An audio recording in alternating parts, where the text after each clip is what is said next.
ಚಂದನ್ ಅವರೇ, 4399 ದಿನಗಳನ್ನ ಪೂರೈಸಿದ್ದಾರೆ ನಿರಂತರವಾಗಿ. ಆ ದಾಖಲೆಯನ್ನ ಮುರಿದಿದ್ದಾರೆ, ಅಂದ್ರೆ ಒಟ್ಟು ಅವಧಿ ಅಲ್ಲ.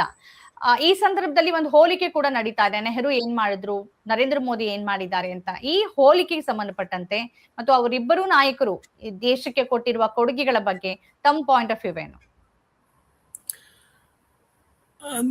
ನೀವು ಇದಕ್ಕಿಂತ ಹೆಚ್ಚು ಕಾಂಟ್ರಾಸ್ಟ್ ನಿಮ್ಗೆ ಸಿಗಲ್ಲ ಇವೆರಡು ನಾಯಕರು ಕಂಪೇರ್ ಮಾಡಿದ್ರೆ. ತದ್ವಿರುದ್ಧವಾದ ಒಂದು ಮೌಲ್ಯಗಳನ್ನ ಪ್ರತಿಪಾದಿಸಿದ ನಾಯಕರಿಬ್ರು. ಈ ಮೊದಲನೇದಾಗಿತ್ತು ನೆಹರು ಬಗ್ಗೆ ತರ ಆಳವಾಗಿ ನಾವು ಅಸೋಸಿಯೇಟ್ ಮಾಡ್ಬೋದು. ಅಂದ್ರೆ ಅಸೋಸಿಯೇಟ್ ಅಂದ್ರೆ ಹೇಳಲೇಬೇಕಾದವರ, ಅಂದ್ರೆ ಅವ್ರಿಗೆ ಯಾವುದ್ರ ಬಗ್ಗೆ ತುಂಬಾ ಪ್ಯಾಷನ್ ಇತ್ತು ಅಂತ ನೋಡಿದ್ರೆ ಸೈನ್ಸ್ ಬಗ್ಗೆ ಇತ್ತು. ಸೈನ್ಸ್ ರಿಸರ್ಚ್ ಬಗ್ಗೆ ತುಂಬಾ ಅವರು ಆಸಕ್ತಿ ವಹಿಸಿದ್ರು. ನಿಮಗೆ ತಿಳಿದಿರೋ ಹಾಗೆ ಸುಮಾರು ಏಮ್ಸ್ ಇರ್ಬೋದು, IIT ಕಡೆ ಇರ್ಬೋದು, ಇಸ್ರೋ ಒಂಥರದ ಸಂಸ್ಥೆ, ಆಮೇಲೆ ಇದ್ರ ಬಗ್ಗೆ ವಿಶೇಷವಾದ ಆಸಕ್ತಿ ಇತ್ತು ನೆಹರುಗೆ. ಅಂದ್ರೆ ಸೈನ್ಸ್ ರಿಸರ್ಚ್ ಅಷ್ಟೇ ಅಲ್ಲ, ನಮ್ಮ ಥಿಂಕಿಂಗ್ ಕೂಡ ಸೈಂಟಿಫಿಕ್ ಇರಬೇಕು, ಸಾಮಾಜಿಕ ವಿಷಯದಲ್ಲೂ ಕೂಡ ಒಂದು ಇತ್ತು ಅವರಲ್ಲಿ. ಸೈಂಟಿಫಿಕ್ ಟೆಂಪರ್ ಅಂತ ಅವರು ಹೇಳ್ತಾ ಇದ್ರು. ಸೈನ್ಸ್ ಬಗ್ಗೆ ನೀವು ಮೋದಿ ಹೆಚ್ಚು ಮಾತಾಡೋದು ನೀವು ಕೇಳಿರಲ್ಲ. ಅಂದ್ರೆ ಸೈನ್ಸ್ ರಿಸರ್ಚ್ನ ಮಹತ್ವದ ಬಗ್ಗೆ ಆಗಲಿ ಅಥವಾ ಅದರ ಸಂಶೋಧನೆ ಆಗಬೇಕು ಹೆಚ್ಚೆಚ್ಚು ಈ ವಿಷಯದಲ್ಲಿ ಅಂತ. ಸೊ ಇದು ಒಂದು ದೊಡ್ಡದಾಗಿ ಕಾಣೋದು. ಇನ್ನೊಂದು ಜಾಗತಿಕ ಮಟ್ಟದ ಒಂದು ರಾಜಕಾರಣ. ನೆಹರುವಿನ ವಿಷನ್ ನೀವು ನೋಡಿದ್ರೆ, ನಾನ್ ಅಲೈನ್ ಮೂವ್ಮೆಂಟ್ ಅಂತ ಅವರೇ ಒಂದು ಫ್ರೇಸ್ ಕಾಯಿನ್ ಮಾಡಿದ್ರು. ಅದನ್ನ ಇಂಡಿಯಾ ಸ್ವತಂತ್ರವಾದ ಒಂದು ಮಾರ್ಗ ಹುಡ್ಕೋಬೇಕು. ಆಗ ಕೋಲ್ಡ್ ವಾರ್ ನಡೀತಿತ್ತು. ನಾವು ರಷ್ಯಾ ಪರ ನೀರು ಕುಡಿದು ಅಮೆರಿಕ ಪರ ನೀರು ಕುಡಿದು ಇಶ್ಯೂ ಬೇಸ್ಡ್ ವಿಷಯ ನಾವು ಡಿಸೈಡ್ ಮಾಡಬೇಕು ಅನ್ನೋದು ಒಂದು. ಇನ್ನೊಂದು, ನಾವು ಆಗ್ತಾನೆ ಬ್ರಿಟಿಷ್ ದಬ್ಬಾಳಿಕೆಯಿಂದ ಹೊರಗೆ ಬಂದಿದ್ರಿಂದ ಬೇರೆ ಕಡೆ ಯಾವುದೇ ದೇಶ ಒಂದು ದಬ್ಬಾಳಿಕೆಗೆ ನಾವು ಗುರಿಯಾಗಿದ್ರೆ ಅದ್ರ ಪರ ನಿಲ್ಬೇಕು, ನಮ್ಮ ನೈತಿಕ ಹೊಣೆ ಅನ್ನೋದು ಒಂದಿತ್ತು. ನಮ್ಮ ಪ್ಯಾಲೆಸ್ಟೈನ್ ಪರ ಇಂಡಿಯಾ ನಿಲುವು ಈ ರೀತಿಯ ಒಂದು ಇದರಿಂದ ನಾವು ಕಂಡಿದ್ದು ಆಗಿಂದ. ಸೊ ಈಗಿನ ನಮ್ಮ ಇಂಡಿಯನ್ ವಿಷನ್ ಜಾಗತಿಕ ಮಟ್ಟದಲ್ಲಿ ನಮ್ದು ಏನು ಇಂಡಿಯನ್ ಫಾರಿನ್ ಪಾಲಿಸಿ ವಿಷನ್ ಅಂತ ನೋಡಿದ್ರೆ ಇದು ಹೆಚ್ಚು ಗೊತ್ತಾಗಲ್ಲ. ನಾವು ಆಕ್ಚುಲಿ ಯಾರು ಬಲಿಷ್ಠ ರಾಷ್ಟ್ರಗಳು ಅವ್ರ ಜೊತೆ ನಾವು ಜೊತೆ ಸೇರಿ ಒಂದು ಇರಬೇಕು, ನಮ್ಮ ಹಿತ ಕಾಪಾಡ್ಕೊಳ್ಳೋದ್ರಲ್ಲಿ ಹಾಗೆ ಮಾಡಬೇಕು ಅಂತ ಹೇಳಿ ಆದರ್ಶ ಕಾಣಲ್ಲ. ಹಾಗೆ ನೋಡಕ್ ಹೋದ್ರೆ ವಿಶ್ವ ಮಟ್ಟದಲ್ಲೇ ಯಾವ ದೇಶನೂ ಒಂದು ಆದರ್ಶದ ರಾಜಕಾರಣ ಯಾವ ದೇಶನೂ ಮಾಡ್ತಾ ಇಲ್ಲ. ಅಲ್ಲಿ ಒಂದು ಸ್ಪೇನಿನ ಒಬ್ಬ ಪ್ರಧಾನಿ ಮಾತಾಡ್ತಾ ಇದ್ದಾನೆ ಹೊರತು ಇಡೀ ಯುರೋಪ್ ಅಲ್ಲಿ ಎಲ್ಲರೂ ತಮ್ಮ ಸ್ವಹಿತ ಕಾಪಾಡ್ಕೋತಾ ಇದ್ದಾರೆ. ಈಗಿನ ಒಂದು ತರದ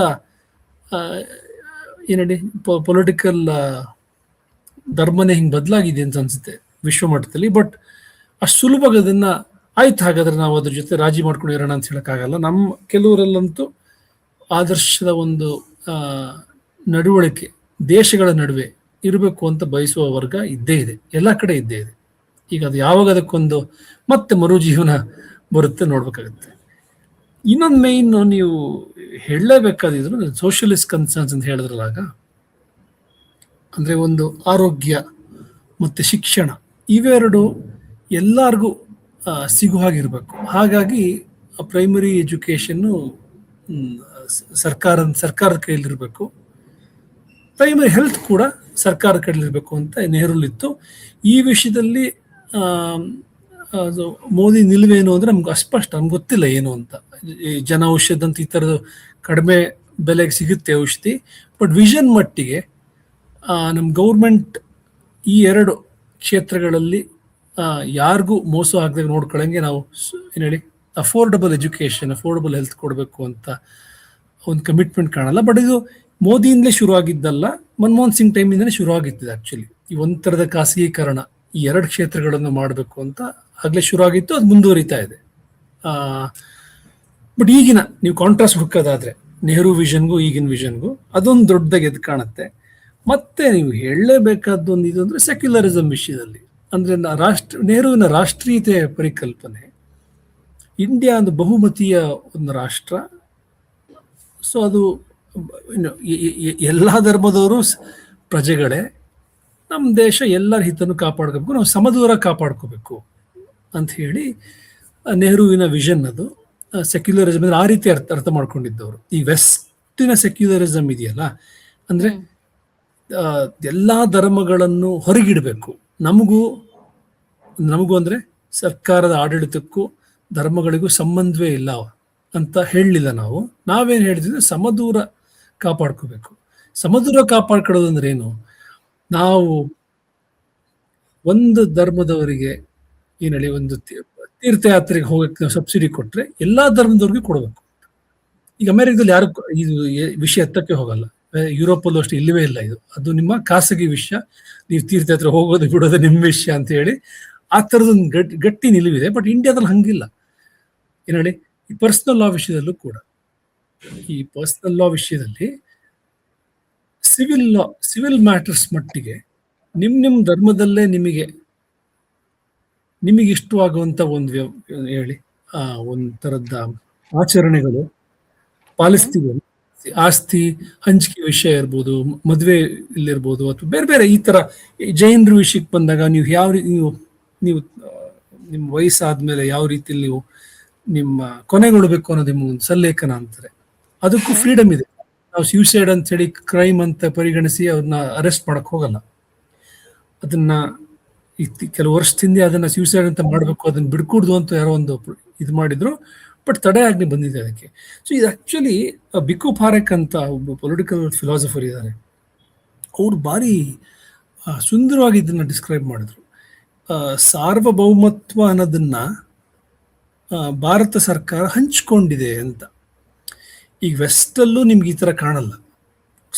ಕಂಪ್ಲೀಟ್ಲಿ ಎಲ್ಲ ಸ್ಟೇಟಲ್ ಕಂಟ್ರೋಲ್ ಇರುತ್ತೆ. ಲಾ ವಿಷಯದಲ್ಲಾಗಿರ್ಬೋದು, ಅಂದ್ರೆ ಒಂದೇ ಕಾನೂನು ಎಲ್ಲರಿಗೂ, ನೀವು ಯಾವ ಧರ್ಮದವರಾಗಿರ್ಲಿ ಮ್ಯಾಟ್ರ್ ಆಗಲ್ಲ ಅಂತ ಹೇಳಿ ಒಂದು ಮಾಡಿದ್ದಾರೆ. ಬಟ್ ನಾವು ಇನ್ನೂ ಒಂಥರದ ಇಮ್ಯಾಜಿನೇಟಿವ್ ಆಗಿ ಇನ್ನೂ ಒಂದು ದೊಡ್ಡತನ ತೋರಿಸಿ ಕೆಲವು ವಿಷಯಗಳಲ್ಲಿ ನಿಮ್ಮ ಧರ್ಮಗಳಲ್ಲೇ ನಿಮ್ಮ ಧರ್ಮದ ಆಚರಣೆ ಪಾಲಿಸ್ಬೇಕು ಅಂದ್ರೆ ನೀವು ಪಾಲಿಸೋ ಸ್ವಾತಂತ್ರ್ಯ ಇದೆ. ಅಕಸ್ಮಾತ್ ನಿಮಗೆ ಅದು ಇಷ್ಟ ಆಗಲಿಲ್ಲ ಅಂದ್ರೆ ಜನರಲ್ ಕಾನೂನು ಇದೆ, ನೀವು ಕೋರ್ಟ್ಗೆ ಹೋಗ್ಬೋದು. This was the Nehruvian vision which actually is ದೊಡ್ಡ ಕಾಂಟ್ರಿಬ್ಯೂಷನ್ ಇದೆ ವರ್ಲ್ಡ್ ಥಿಂಕಿಂಗ್ಗೆ. ನೀವು ಬೇರೆ ಯಾವ ರಾಜ್ಯದಲ್ಲೂ ಈ ತರ ಒಂದು ಸರ್ಕಾರ ತನ್ನ ಸಾರ್ವಭೌಮತ್ವನ ಕೆಲವು ವಲಯಗಳಲ್ಲಿ ಬಿಟ್ಕೊಟ್ಟು ನಿಮ್ಗೆ ಹಿಡಿಸುವ ರೀತಿಯಲ್ಲಿ ನೀವು ಇರ್ಬೋದು ಅಂತ ಹೇಳಿರೋದಿದೆಯಲ್ಲ, ಅದು ಆಕ್ಚುಲಿ ನಾವು ಅದನ್ನು ಸರಿ ಅದನ್ನ ಎಷ್ಟು ವಿಶೇಷವಾದ ಒಂದು ದೊಡ್ಡತನ ತೋರಿಸಿದೆ ಅಂತ. ಯಾಕೆಂದ್ರೆ ಸರ್ಕಾರ ಅಂದ್ರೆ ಕಂಪ್ಲೀಟ್ ಕಾನ್ಸಂಟ್ರೇಷನ್ ಆಫ್ ಪವರ್ ಅದರಲ್ಲಿ ಇರಬೇಕು, ಬೇರೆ ಯಾರು ನೀವು ಹಂಚುವ ಪ್ರಶ್ನೆ ಇಲ್ಲ ಅಂತ ಅದು ಒಂದು ರೀತಿ ಬಂದ್ಬಿಟ್ಟಿದೆ. ಅದೇ ನಾರ್ಮಲ್ ಅಂತ ಅನ್ಕೊಂಡಿದ್ದಾರೆ. ಬಟ್ ನಾವು ಈ ವಿಷಯದಲ್ಲಿ ಅಷ್ಟೇ. ಆಮೇಲೆ ಇದು ನೋಡಿ, ಈಗ ಲಿಂಗ್ವಿಸ್ಟಿಕ್ ಅದ್ ನೆಹರು ಇಷ್ಟ ಇರ್ಲಿಲ್ಲ, ಅದು ಭಾಷಾಧಾರಿತ ಮಾಡಬೇಕು. ಬಟ್ ಲ್ಯಾಂಗ್ವೇಜಸ್ ಒಂದು ಈಕ್ವಲ್ ಇಂಪಾರ್ಟೆನ್ಸ್ ಇರಬೇಕು ಅಂತಿದೆ. ಅವ್ರು he didn't like linguistic reorganisation of states, but ಎಲ್ಲ ಲ್ಯಾಂಗ್ವೇಜ್ಗಳಿಗೂ ಒಂದು ಸ್ಥಾನ ಇದೆ ಈ ದೇಶದಲ್ಲಿ. ಅದೊಂದಿದೆ. ಎನಿವೆ, ಸೊ ಈ ವಿಷಯದಲ್ಲೂ ಒಂಥರದ ರಾಷ್ಟ್ರೀಯತೆ ಕಲ್ಪನೆಯಲ್ಲಿ ಒಂದು ಬಹುತ್ವಕ್ಕೆ ಜಾಗ ಮಾಡಿಕೊಟ್ಟಿದ್ದಾರೆ. ಲ್ಯಾಂಗ್ವೇಜ್ ವಿಷಯದಲ್ಲಾಗ್ಲಿ, ಧರ್ಮದ ವಿಷಯದಲ್ಲಾಗ್ಲಿ, ಅಥವಾ ಕೆಲವು ಇದು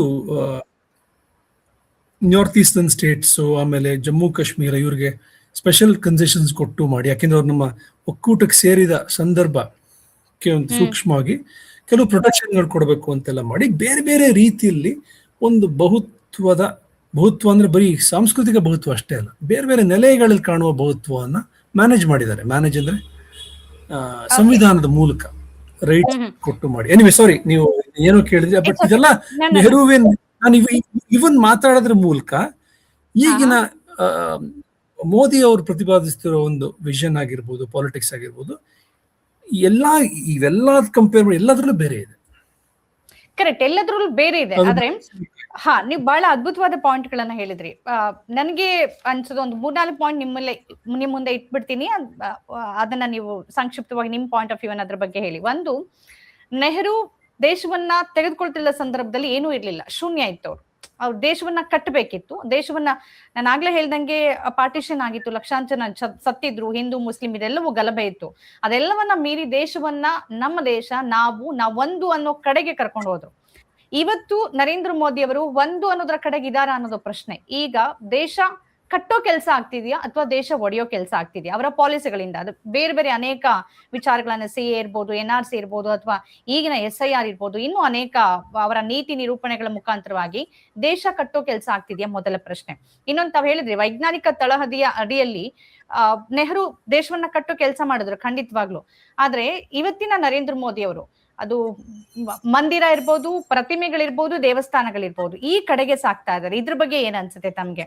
ಇನ್ನೊಂದು, ತನಿಖಾ ಸಂಸ್ಥೆಗಳನ್ನ ಕಟ್ಟಿ ಅದನ್ನ ಪ್ರಬಲಗೊಳಿಸುವ ಕೆಲಸವನ್ನ, ಅಂದ್ರೆ ಒಂದ್ ದೇಶ ಅಂದ್ರೆ ಇದೆಲ್ಲ ಇರ್ಬೇಕು ಅಂತ ನೆಹರು ಮಾಡಿದ್ರು. ಆದ್ರೆ ಇವತ್ತು ತನಿಖಾ ಸಂಸ್ಥೆಗಳು ನಾವು ಕಂಪೇರೆ ಮಾಡೋದಾದ್ರೆ ಯಾವ ರೀತಿ ದುರ್ಬಲ ಸ್ಥಿತಿ, ತೀರಾ ವಲ್ನರಬಲ್ ಅಂತ ಅನ್ಸುತ್ತೆ ಇವತ್ತಿನ ಸ್ಥಿತಿ. ಅದ್ರ ಬಗ್ಗೆ ತಮ್ಗೆ ಏನ್ ಅನ್ಸುತ್ತೆ?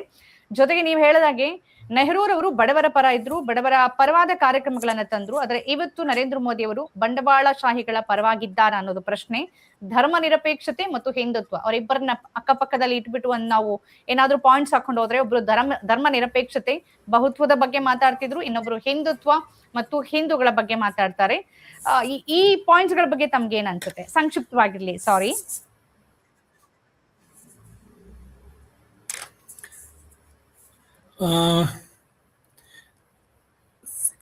ಧರ್ಮದ ಸೈಂಟಿಫಿಕ್ ಟೆಂಪರ್ ಬಗ್ಗೆ ನೀವು ಮಾತಾಡ್ತಾ ಹೇಳೋದು, ಅದನ್ನು ಫಸ್ಟ್ ಹೇಳೋದಾದ್ರೆ ಸೈಂಟಿಫಿಕ್ ಟೆಂಪರು ಇದು ಇನ್ನೂ ಒಂದು ಇತ್ಯರ್ಥ ಆಗದೇ ಇರುವಂತ ಒಂದು ವಿಷಯ. ಆಕ್ಚುಲಿ ಸೈಂಟಿಫಿಕ್ ಟೆಂಪರ್ ನೀವು ಎಲ್ಲಾ ಹೇಳಿ ನಿಮ್ಮ ಯೋಚನಾ ಕ್ರಮದಲ್ಲಿ ಅಂತರ್ಗತವಾಗಿ ನೀವು ಧಾರ್ಮಿಕ ಆಚರಣೆಗಳಲ್ಲೂ ಸೈಂಟಿಫಿಕ್ ಟೆಂಪರ್ ಮೂಲಕನೇ ನಾವು ನಡ್ಕೋಬೇಕಂತೆಲ್ಲ ಕೇಳೋದು ಕಷ್ಟ ಆಗುತ್ತೆ.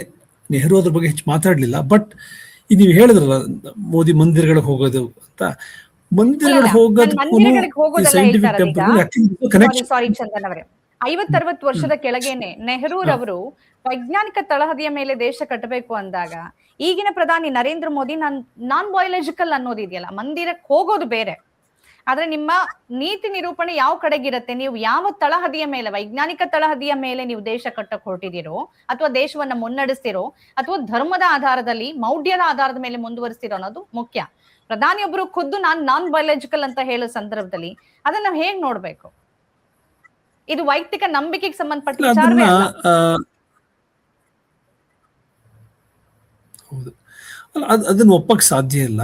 ಅದು ನೀವು ಅದನ್ನ ಅದು ಆಕ್ಚುಲಿ ದೇಶದಲ್ಲಿ ಆ ಮಾತನ್ನ ಎಷ್ಟು ಜನ ಒಪ್ಕೊಂಡಿದ್ದಾರೆ ಅಂತ ನಂಗೆ ಈಗಲೂ ಏನ್ ಹೇಳಿ, ತುಂಬಾ ಜನ ಒಪ್ಕೊಂಡಿರಲ್ಲ ಅದನ್ನ.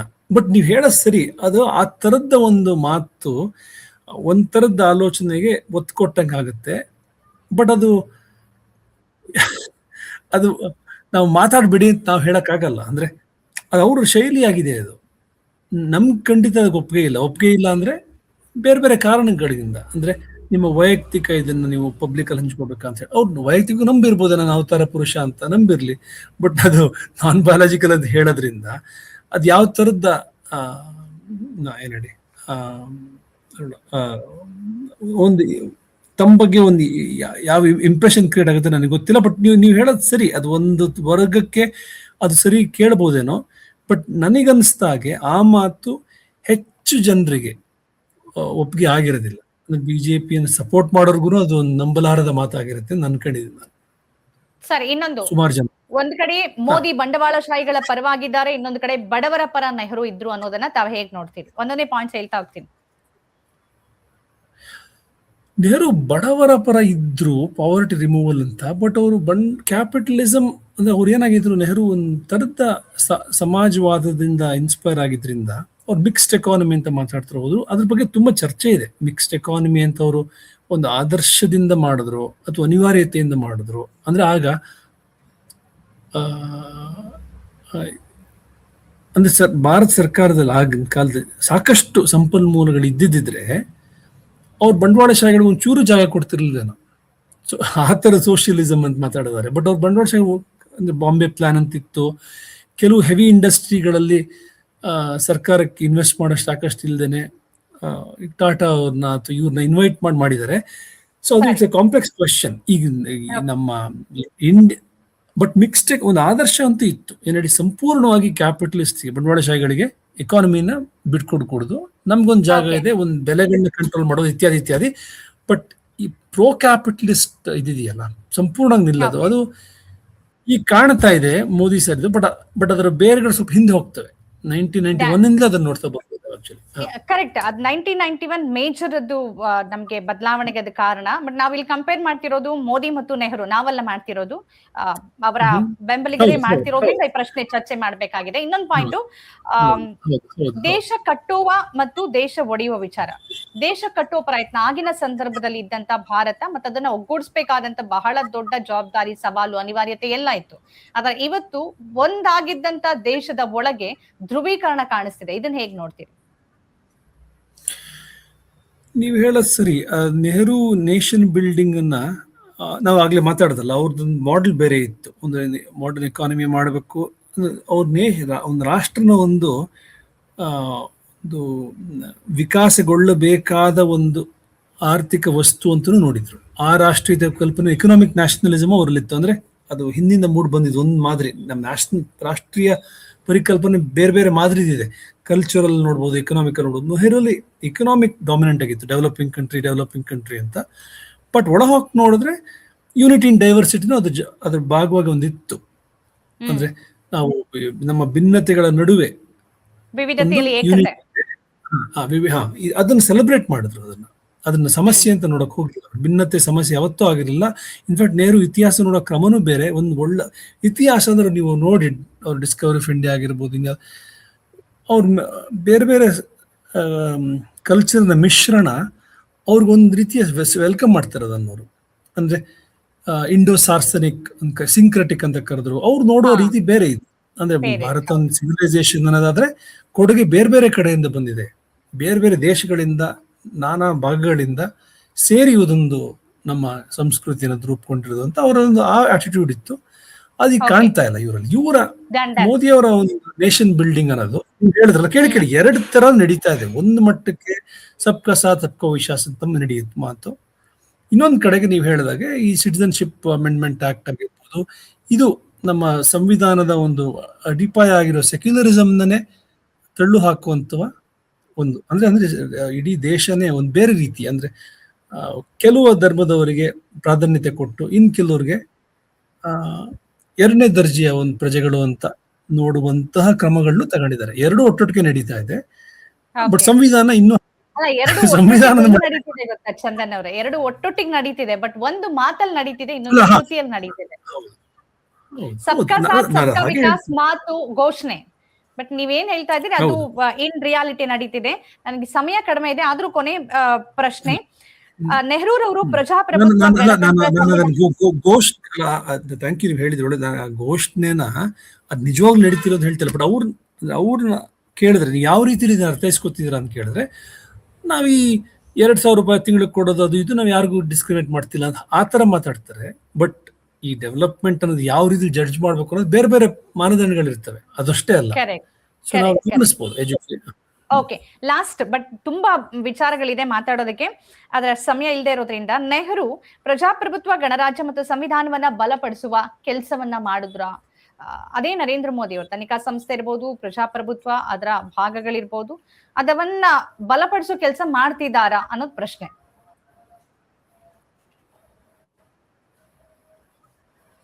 ಅಲ್ಲ, ನೀವು ಹೇಳೋದು ಸರಿ. ಈ ಕೇಂದ್ರ ಏಜೆನ್ಸಿಗಳಿದಾವಲ್ಲ, ನೀವು ಹೇಳಿದ್ರಲ್ಲ, ಅವು ಆಕ್ಚುಲಿ ಪಕ್ಷಾತೀತವಾಗಿ ಕೆಲಸ ಮಾಡಬೇಕು. ಅಂದ್ರೆ ಸರ್ಕಾರಗಳು ಬರ್ತವೆ ಹೋಗ್ತವೆ, ಬಟ್ ಅವು ಮಾತ್ರ ಅಫೆಕ್ಟ್ ಆಗ್ಕೂಡ್ದು ಅದರಿಂದ. ಬಟ್ ನಮ್ಮಲ್ಲಿ ಏನಾಗಿದೆ, ಸರ್ಕಾರದ ಭಾಗವಾಗಿ ಕೆಲಸ ಮಾಡ್ತಾ ಇದಾವೆ, ಅದು ದೊಡ್ಡ ದುರಂತ. ಅದಾಗ್ಲೇ ಕೂಡುದು. ಜುಡಿಷಿಯರಿ ಆಗಿರ್ಬೋದು, ಅಥವಾ ಬ್ಯೂರೋಕ್ರಸಿ ಆಗಿರ್ಬೋದು, ಅಥವಾ ಬೇರೆ ಬೇರೆ ಪೊಲೀಸ್ ಇರ್ಬೋದು, ಅಥವಾ ನೀವು ಹೇಳಿದಂಗೆ CBI, ಎಲೆಕ್ಷನ್ ಕಮಿಷನ್, ಇವೆಲ್ಲವೂ ಇಂಪಾರ್ಷಿಯಲ್ ಆಗಿ ಗಟ್ಟಿಯಾಗಿ ಇರಬೇಕಾದ ಸಂಸ್ಥೆಗಳು. ಅಂದ್ರೆ ಎಲೆಕ್ಷನ್ ಮೂಲಕ ಪಾರ್ಟಿಗಳು ಗೆದ್ದು ಬರ್ತವೆ, ಸೋತ್ ಹೋಗ್ತವೆ, ಸರ್ಕಾರ ರಚಿಸ್ತವೆ, ಹೋಗ್ತವೆ. ಬಟ್ ಇವು ಮಾತ್ರ ಅದಕ್ಕೆ ಅಫೆಕ್ಟ್ ಆಗ್ಕೂಡ್ದು. ಅದಾಗ್ಲೇ ಕೂಡುದು. ಬಟ್ ಆಗ್ತಾ ಬಂದಿದೆ, ಇನ್ನು ಹೆಚ್ಚೆಚ್ಚಾಗ್ತಾ ಇದೆ. ಇದನ್ನ ಯಾವ ಕಾರಣಕ್ಕೂ ಒಪ್ಕೊಳಕ್ ಸಾಧ್ಯ ಇಲ್ಲ. ಯಾರು ನೀವು ಪ್ರಜಾಪ್ರಭುತ್ವದಲ್ಲಿ ನಂಬಿರೋರು ಯಾರಿಗೂ ಇದನ್ನ ಒಪ್ಕೊಳಕ್ ಚಾನ್ಸೇ ಇಲ್ಲ. ಬಟ್ ಏನಾಗಿದೆ, ಸಾರಿ, ಅದು ಓಕೆ, ಸಾರಿ, ಸಮಯ ಆಗ್ಬಿಟ್ಟಿದೆ. ಒಂದು ಲಾಂಗ್ ಡಿಸ್ಕಷನ್ಗೆ ಮತ್ತೆ ಸಿಗೋಣ. ಚಂದನ್ ಅವರೇ, ಥ್ಯಾಂಕ್ ಯು. ಇಷ್ಟೊತ್ತು ಈ ವಿಚಾರದ ಬಗ್ಗೆ ತಮ್ಮ ಪಾಯಿಂಟ್ ಆಫ್ ವ್ಯೂ ನಮ್ಮ ಜೊತೆಗೆ ಹಂಚ್ಕೊಂಡಿದ್ದಕ್ಕೆ ಥ್ಯಾಂಕ್ ಯು.